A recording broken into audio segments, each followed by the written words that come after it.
E eu quero compartilhar com você nessa noite exatamente sobre esse tema, Pentecostes, uma nova criação.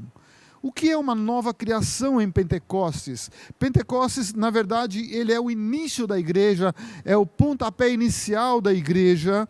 E eu, quando penso nisso, querido irmão, eu lembro de Abraão. Com Abraão e Sara, Deus formou um povo, formou uma nação, formou um estado, o estado de Israel, a nação judaica. Deus formou esse povo. Com a igreja não, com a igreja Deus criou a igreja, certo? Aquele que é descendente de Abraão, ele é israelita, de Sara, perdão, que a descendência judaica vem da mulher e não do homem.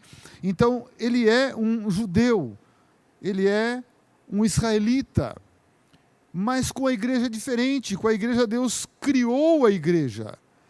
Deus criou a igreja de um povo que já existia, né? De um povo gentil. Através de uma conversão, Deus forma a igreja, uma assembleia. A palavra mais exata para nós, igreja, é tirados para fora. Nós somos tirados de um povo que estava na terra. E nós somos separados por Deus. Então, Pentecostes dá o começo dessa criação. E eu quero ler com vocês a passagem do livro de João, no capítulo 3, quando fala de Nicodemos, só para entender o que é uma criação. A igreja é um negócio tão maravilhoso, tão extraordinário, fantástico, essa ideia de Deus sobre a igreja. E ali Nicodemos, ele vai ter um encontro com Jesus. E quem era Nicodemos? Na verdade, o nome dele é Nicodemos Ben-Gurion. Já teve até um primeiro-ministro, né? É um judeu muito importante, um fariseu. Ele fazia parte do Sinédrio. Um dia eu quero falar com vocês sobre o Sinédrio, o que era o Sinédrio, né? Mas ele era um homem importante, um homem culto, um homem de relacionamentos com os principais. Ele era um homem, sabe, de uma... Como é que eu vou falar? Um homem conhecido, né? E ele vai conversar com Jesus, ele vai à noite, provavelmente para os amigos, para aqueles que tinham um relacionamento com ele, não saberem que ele estava indo conversar com Jesus. E ele vai conversar com Jesus. E a pergunta dele é: Senhor, o que eu faço para herdar o reino de Deus? O que eu faço para ir para o céu? E Jesus responde para ele: em verdade, te digo que se alguém não nascer de novo, não pode ver o reino de Deus. Perguntou-lhe Nicodemos: como pode um homem nascer de novo, sendo velho?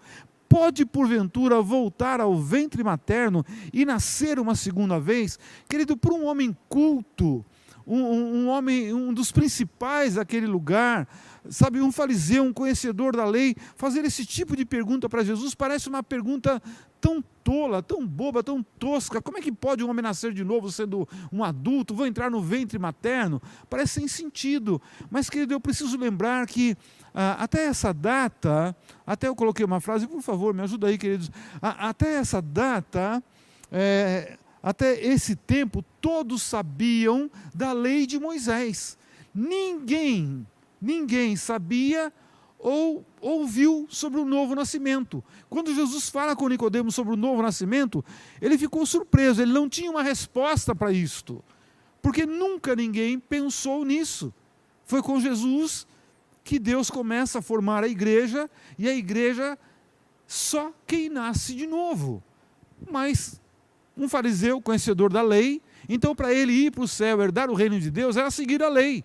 Agora vem Jesus e dá uma nova conotação, traz uma nova ideia, usa um novo conceito. Tem que nascer de novo. Ele assusta com isso. Como assim nascer de novo? Não dá para nascer de novo. Querido Nicodemos, eu disse a você, não era uma pessoa comum.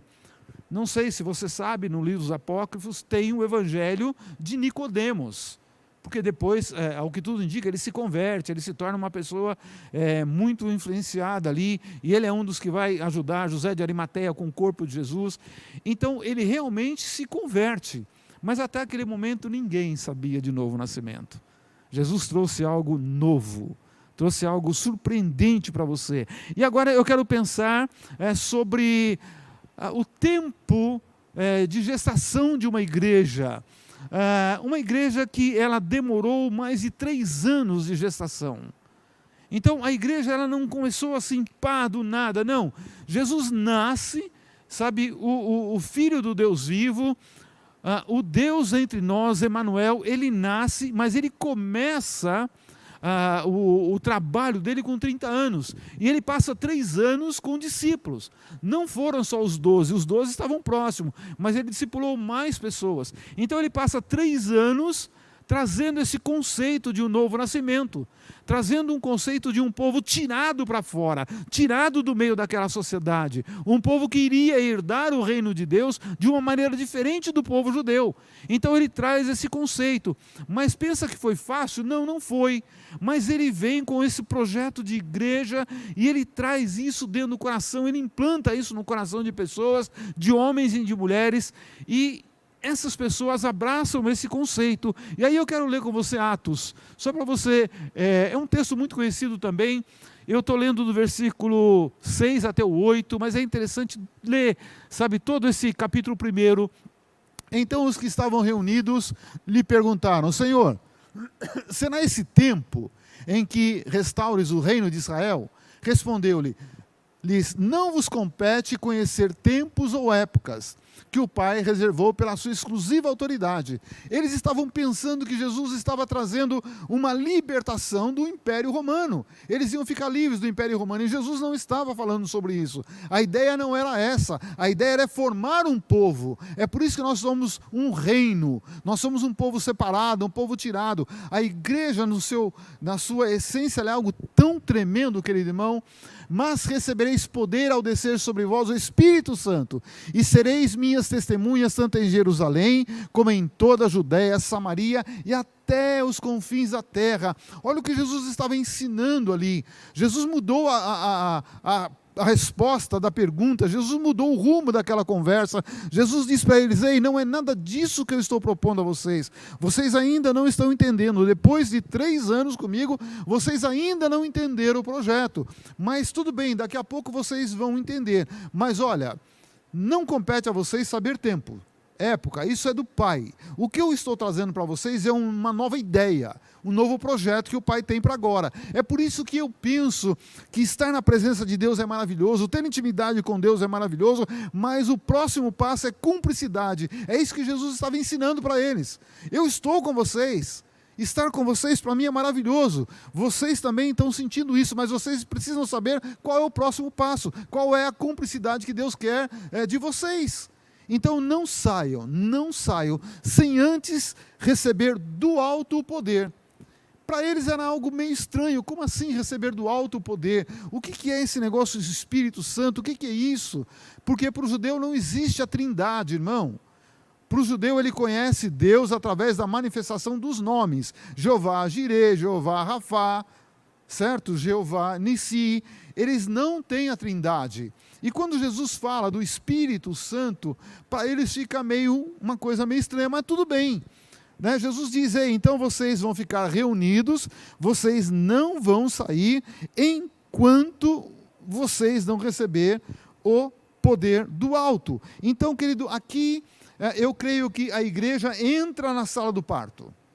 Esse é o meu conceito. Quando Jesus fala isso para eles, eles assustam, não entendem nada, mas a igreja entrou na sala do parto, estava quase para nascer. Aí você sai do capítulo 1 e você vai entrar no capítulo 2. Quer ver que coisa interessante? O capítulo 2 do livro de Atos. Ao cumprir-se o dia de Pentecostes, Pentecostes, na verdade, é uma festa judaica, uma das festas, e o Pentecostes que eles celebravam naquela época é a passagem, né? É crer no sacrifício. Quando ele diz: mata o cordeiro, passa o sangue nos umbrais, e o destruidor não entra na sua casa, você precisa crer no sacrifício. Você precisa crer na parte espiritual da coisa, porque, querido irmão, você pensar que você passar o sangue de um cordeiro na porta e isso vai impedir o anjo da destruição, é só realmente quem crê. Como assim? Mas isso é o que o judeu comemorava. Então eles estavam ali, porque funcionou. Eles viram que no Egito funcionou. O projeto espiritual de Deus funciona. E quando Jesus disse isso para eles, ele falou: bom, ele até agora afirmou que ele é filho de Deus. E ele está falando que ele tem um projeto novo, então vamos crer nele. Vamos acreditar. Então, no meio da festa de Pentecostes, muita gente estava na cidade de Jerusalém. E não eram só os judeus. Não, ali tinha gente de todo lugar para ver a festa. porque realmente era uma festa maravilhosa. Estavam todos no mesmo lugar. O cenáculo é um lugar pequeno, na verdade é como se fosse nos dias de hoje um lugar onde a pessoa ia comer e talvez dormir. Não era uma cozinha, não era um restaurante, era um espaço que é pequeno o espaço, até lá, até hoje, não é grande. Eles estavam lá. De repente veio do céu um som. Veio do céu um som. Já começa algo sobrenatural. Dentro de um espaço fechado, vem do céu um som, como de um vento impetuoso. Não era um som normal, não era um som baixo, mas era um som alto, como de um vento impetuoso. E encheu toda a casa onde eles estavam assentados, todo aquele lugar. E apareceram distribuídas entre eles línguas como de fogo, e pousou sobre cada um deles. Todos ficaram cheios do Espírito Santo e passaram a falar em outras línguas, segundo o Espírito lhes concedia. Irmão, a igreja é um projeto de Deus, mas a igreja precisa funcionar no Espírito Santo, no poder do Espírito Santo. E eu penso, e quarta-feira que vem nós vamos falar sobre a decadência da igreja. A igreja perdeu a sua essência com o Espírito, a igreja perdeu a sua intimidade com o Espírito, perdeu a sua cumplicidade com o Espírito. E é por isso que nós estamos vivendo um tempo de uma igreja que luta tanto, mas é uma igreja que, sinceramente, o meu conceito, não quero que você fique bravo comigo, mas a gente ainda não vê as manifestações do poder do Espírito. A maior manifestação é a conversão, mas será que a igreja de hoje ela é uma igreja madura realmente? Eu creio que não, porque nós nos distanciamos muito, muito do Espírito Santo. Mas o que é que trouxe o poder do Espírito Santo sobre a igreja primitiva? Primeiro foi a obediência dos discípulos, e não eram os 12. Ali provavelmente havia 120 pessoas naquele lugar. E Jesus diz: não saiam daqui sem que antes desça algo estranho sobre vocês, o poder. E eles ousaram acreditar, ficaram ali dentro. Enquanto não aconteceu o que Jesus falou, eles não saíram. Então você vê que a obediência, ela atrai o poder. A obediência leva a coisas sobrenaturais. E de repente veio um vento impetuoso, encheu aquele lugar, todos eles ficaram cheios do Espírito, mas a manifestação daquele dia foram que eles estavam falando em línguas estranhas, não línguas dos anjos, língua estranha para eles. Sabe, eles eram judeus, e de repente um falava grego, outro falava turco, outro falava uma outra língua, e eles ficaram maravilhados. Como assim? Sabe por que isso foi interessante? As pessoas que estavam ali, porque era um lugar aberto, começaram a ver essa manifestação, ouvir o que eles estavam falando, e de repente o grego para na porta e fala: peraí, ele é um judeu, está falando a minha língua, eu estou entendendo o que ele está falando. O outro de uma outra nação e tal. Então foi uma manifestação do poder do Espírito para ensiná-los. Eu vou enviar vocês a lugar onde a língua você não conhece, onde a língua você não fala, você não entende, mas o poder do meu Espírito estará com você, e aí o seu testemunho será forte. Então aquilo trouxe ânimo para eles, trouxe coragem para eles. Eu faço algo que eu não sei fazer, eu falo uma língua que eu não sei falar, mas as pessoas estão me entendendo. Então, querido, a igreja precisa aprender a caminhar nisso, nesse sobrenatural. Eu lembro uma vez, eu estava ouvindo o pastor Jorge Tadeu pregar, isso há muito tempo atrás, muitos anos, num congresso, e ele contou um testemunho que ele estava ministrando na África, um congresso muito grande, e ele começa a pregar, de repente ele para no meio da pregação, e ele começa a falar em línguas estranhas. E ele falou, mas era uma língua que parecia uma língua que estalava, qualquer coisa, tac, tac, tac, ele começa a falar, e aquele lugar cheio de gente, de repente sai um homem lá do fundo, e vem chorando e gritando, na mesma língua que ele estava falando. E ele vem chorando, e ele para na frente do Jorge Tadeu, e aí ele fala com o Jorge Tadeu, mas ele fala em português. Né? Ele diz, o senhor está falando no meu dialeto, e tudo que o senhor está falando tem relação à minha vida. O Senhor está falando tudo o que eu fiz de errado. Eu vim aqui para dizer que eu me arrependo e que eu quero Jesus.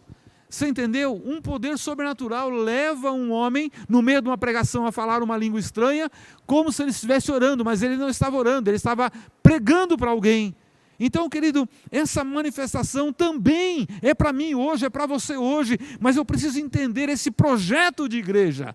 sabe, o que o Senhor tem no coração. Eu penso que nós, como igreja, precisamos voltar a esse relacionamento com o Espírito, precisamos convidar o Espírito a estar conosco, precisamos dar bom dia a Ele todas as manhãs, precisamos pedir para Ele nos dar sensibilidade, nos encher de fé que vem pela palavra. Então eu preciso ter mais intimidade, mais comunhão, para ter cumplicidade com o projeto que Deus vai falar através do Espírito na minha vida, na sua vida. Então eu acho que igreja é esse algo poderoso, esse algo maravilhoso. Então, querido irmão, para mim, no livro de Atos, quando nós estamos isso, nasce, por favor, uma família sacerdotal chamada igreja.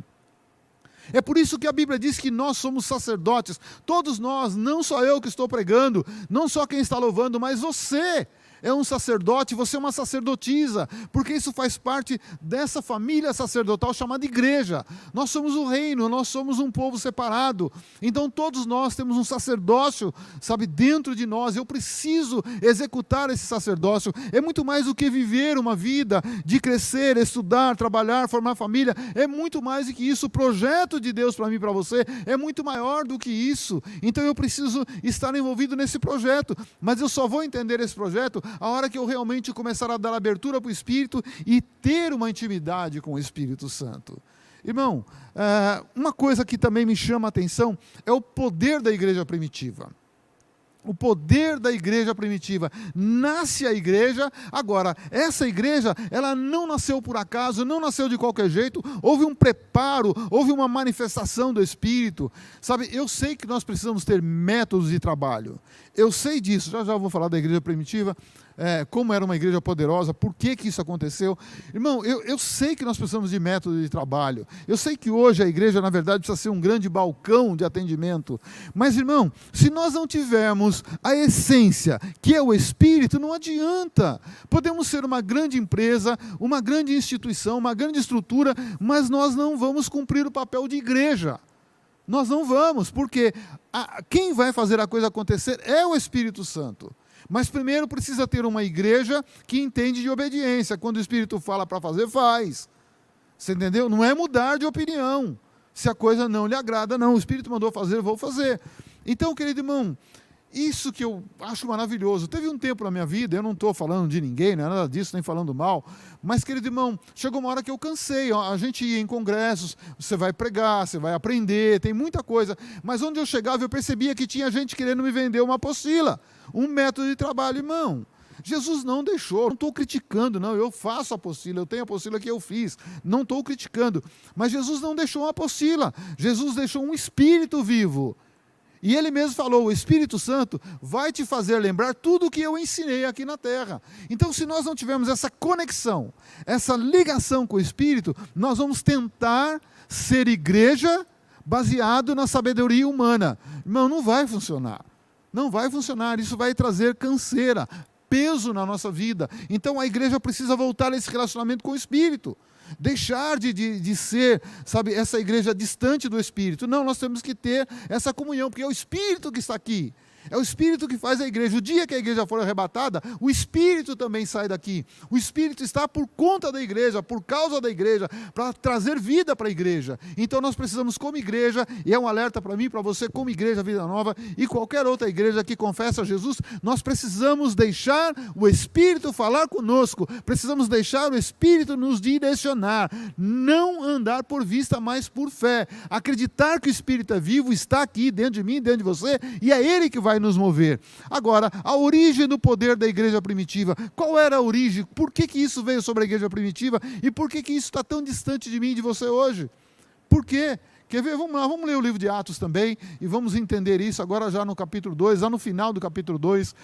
E perseveravam, diga comigo, perseverar, você que está aí em casa, eu tenho que perseverar, e perseveravam na doutrina dos apóstolos e na comunhão. Pensa comigo, comunhão, quero falar de 3 coisas, essas coisas vão trazer, sabe, o poder do Espírito, o dom do Espírito sobre a igreja. Essas 3 coisas vão fazer o Espírito se mover na igreja, vão fazer as coisas acontecerem na igreja. Primeiro é a perseverança, segundo é a comunhão, no partir do pão, nas orações, e em cada alma havia temor. A terceira coisa é temor.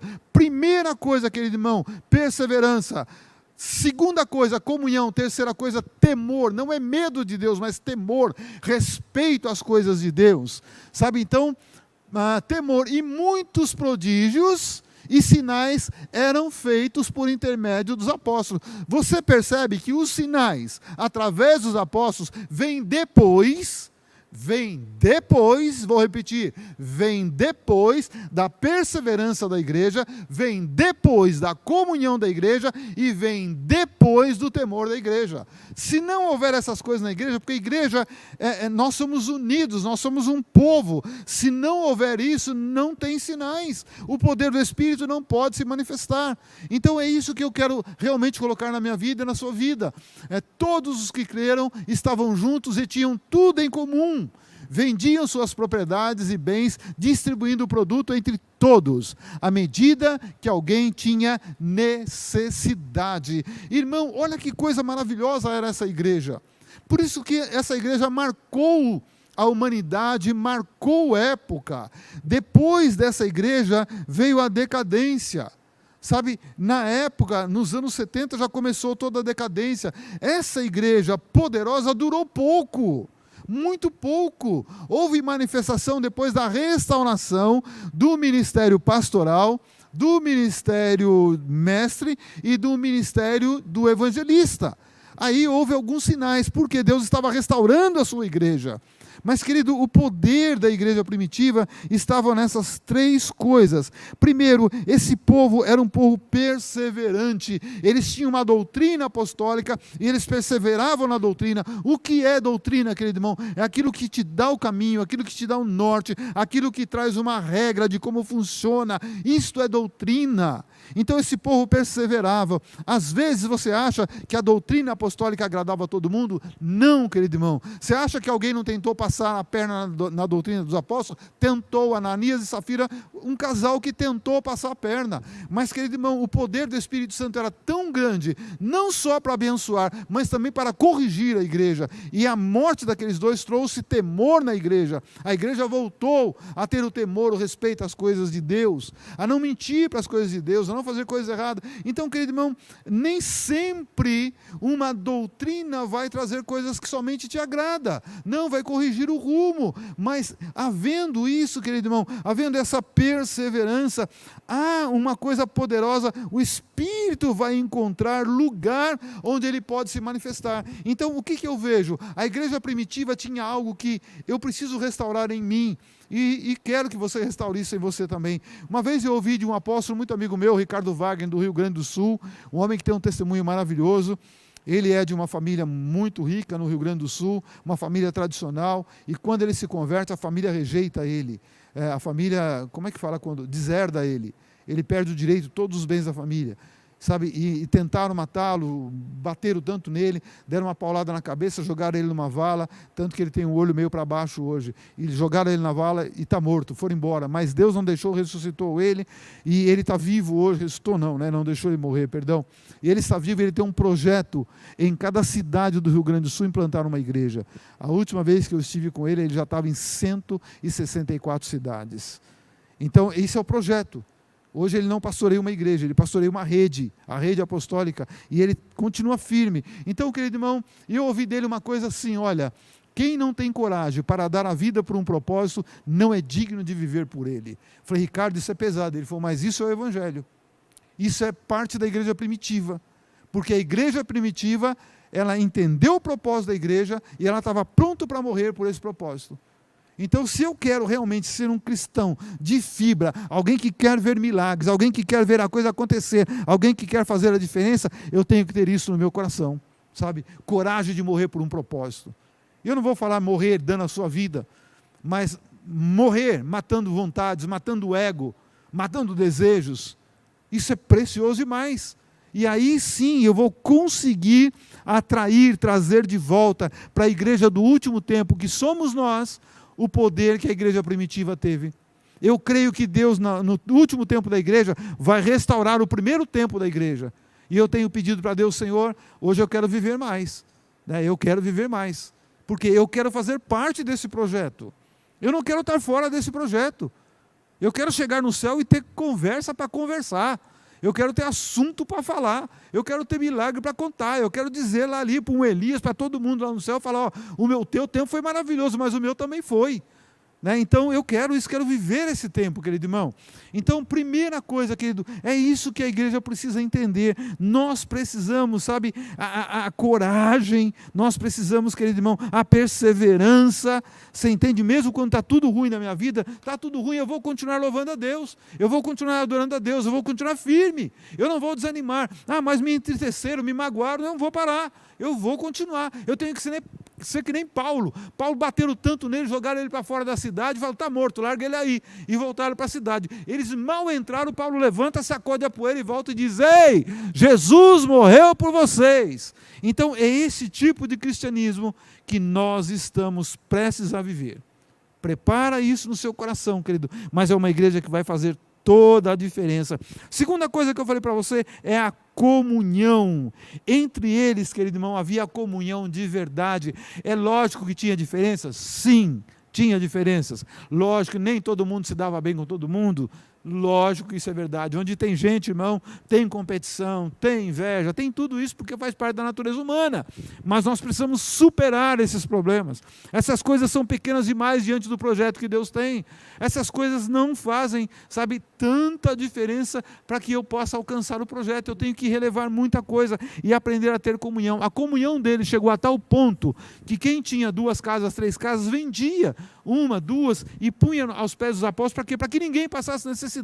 Nós precisamos viver como uma irmandade, nós precisamos viver uma comunhão. Sabe, o repartir o pão aqui é exatamente isto.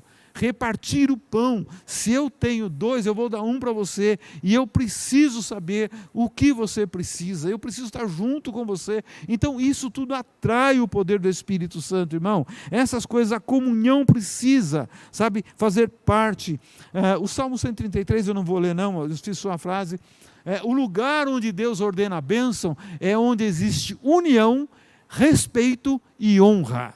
Se eu quero uma igreja abençoada, se eu quero que a minha igreja seja abençoada, eu preciso trabalhar na comunhão, eu preciso trabalhar, sabe, para união, respeito e honra. Aí sim nós seremos uma igreja vitoriosa, uma igreja igual à origem, igual à primitiva. Então eu anseio isso. Vamos superar, querido irmão, diferenças pequenas. Vamos olhar para o alvo que é Jesus, focar nele e deixar todas as menores coisas, as coisas pequenas de lado. Isso só atrapalha não a nossa vida, mas a comunhão da igreja, a manifestação do poder do Espírito. Deus está querendo derramar do óleo dele sobre a minha vida, sobre a sua vida. Pensa, querido irmão, que maravilha.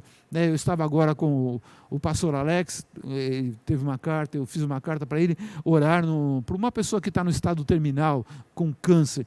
Já pensou, querido irmão, uma igreja, pastor Alex chegando lá, e a família pediu para orar, porque ele está no estado terminal, pastor Alex vai lá e fala para ele assim, olha irmão, a carta é só para poder entrar no hospital, mas eu tenho uma coisa para você. Tem uma coisa maravilhosa para você, sabe, eu não estou falando contra a medicina não, que eu creio que medicina é de Deus, é o modo natural de Deus curar as pessoas, mas já pensou, pastor Alex chegar lá para ele e falar assim, ó, eu não tenho nenhum comprimido para tirar dor, não tenho nenhum comprimido para te curar não, mas o que eu tenho eu te dou, em nome de Jesus, levanta desse leito agora e anda, porque o seu câncer foi embora e você está curado. Oh irmão, isso é o que eu desejo, que você deseja. Eu sei que você deseja isso. Eu sei que nós estamos aqui na igreja e o nosso desejo é ver essas coisas acontecendo. Mas para que isso aconteça é necessário, sabe, muitas vezes o nosso doar, não o doar só tempo, não é isso não, mas o doar o nosso ego, o nosso eu, a nossa vontade, matar a nossa carne, sacrificar a nossa carne. É isso que Deus está esperando dessa igreja que deseja o retorno à igreja primitiva. É por isso que a igreja primitiva fez toda a diferença naquele lugar, sabe, vou repetir, o lugar onde Deus ordena a bênção, é onde existe união, respeito e honra. Se eu não aprender a te honrar, querido irmão, nada vai funcionar, nada vai funcionar. Se eu não aprender a te respeitar, nada vai funcionar. Se eu não aprender, querido irmão, a te tratar bem, sabe, a cuidar de você, nada vai funcionar. Podemos ser uma grande instituição religiosa, mas longe de ser uma igreja onde o poder do Espírito vai se manifestar. E A última coisa que eu quero falar dessas três, sabe, é o temor ao Senhor.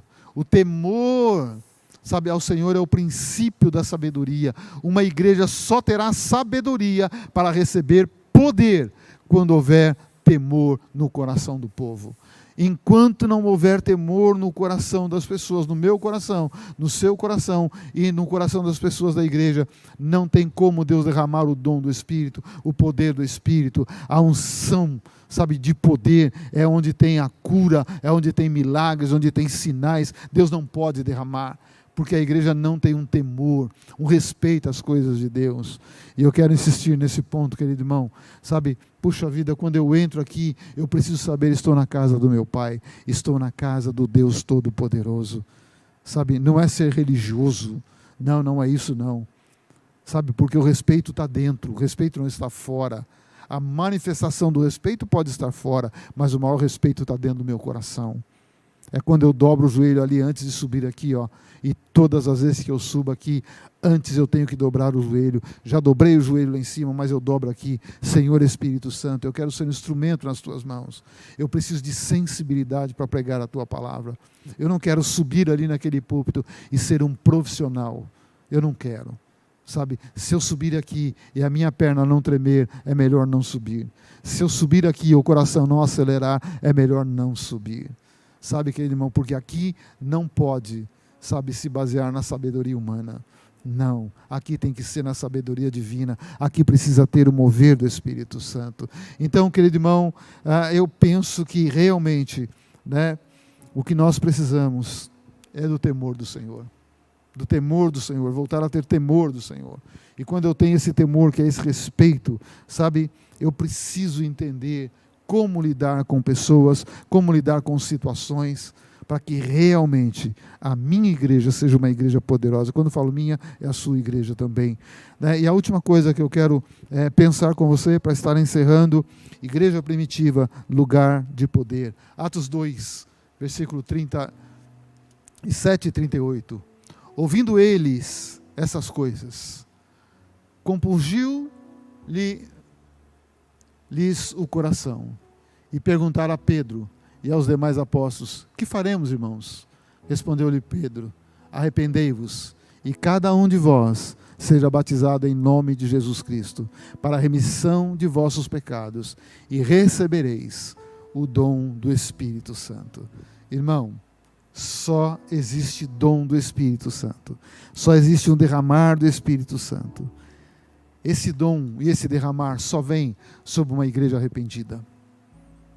O dom do Espírito só vem sobre uma igreja arrependida. Uma igreja que reconhece os seus erros. E, querido, na verdade, infelizmente, vou falar por mim, não por você, eu erro todos os dias na minha vida. E todos os dias eu tenho que dobrar o joelho e falar: Senhor, me perdoa, me perdoa. Eu não quero e não posso apontar o seu erro. Eu tenho que reconhecer o meu, os meus. Sabe, se eu reconheço isto, o Espírito tem liberdade para derramar o poder dele. Isso, o apóstolo que falou, não fui eu. Ele diz isto, sabe, arrepende, seja batizado, e aí você recebe o dom do Espírito. E só 2 versículos para nós terminarmos agora. Atos 5,15 e depois Atos 19, 11 e 12. Atos 5,15, né? A ponto de levar os enfermos pelas ruas e os colocarem sobre leitos e macas, para que ao passar Pedro, ao menos a sua sombra se projetasse sobre alguns deles. Irmão, que igreja maluca. Que igreja maluca. Sabe, uma igreja que quando as pessoas sabiam que o pastor, um diácono, ele ia para algum lugar, as pessoas colocavam os enfermos na calçada. O sol está ali, então coloca as macas do lado de cá, porque daqui a pouco o pastor Pedro vai passar ali, ó, e a sombra dele vai bater no enfermo, e eu sei que o enfermo será curado. Que doideira, irmão. Que doideira. Você quer uma outra? Vamos lá. Atos 19, 11 e 12. E Deus, pelas mãos de Paulo, fazia milagres extraordinários, a ponto de levarem aos enfermos lenços e aventais do uso pessoal, diante dos quais as enfermidades fugiam das suas vítimas. e os espíritos malignos se retiravam. Querido irmão, há um desejo no meu coração de viver essas experiências, de viver aquilo que aconteceu no princípio da igreja. E eu creio que o final nós teremos isto. Eu creio nisso, porque o projeto de igreja é tão grande, é tão maior do que tudo que nós vivemos. E quando eu falo maior, não estou dizendo só numericamente falando, não, mas maior no impacto na sociedade, maior no impacto no mundo espiritual. É esse maior que eu quero dizer a você. Sabe, a sombra de um homem, de uma mulher de Deus curando pessoas. O lenço curando pessoas. Irmão, que coisa maravilhosa. Mas para isso acontecer, nós precisamos quebrar alguns conceitos. E eu quero fazer uma pergunta para mim e para você. Estamos prontos para ser uma igreja normalmente anormal? Que vai viver debaixo do poder do Espírito Santo? Estamos prontos para isso? Para ser uma igreja normalmente anormal? E ser uma igreja normalmente anormal hoje, se a gente conseguir falar só uma coisa que eu vou te falar, nós já conseguimos dar alguns passos para receber isso. Será que eu estou pronto a nunca pagar o mal com o mal, mas sempre pagar o mal com o bem? Estou pronto para isso? Será que eu estou pronto a perdoar aquele que fala mal, aquele que me ofende? Será que eu estou pronto para isso?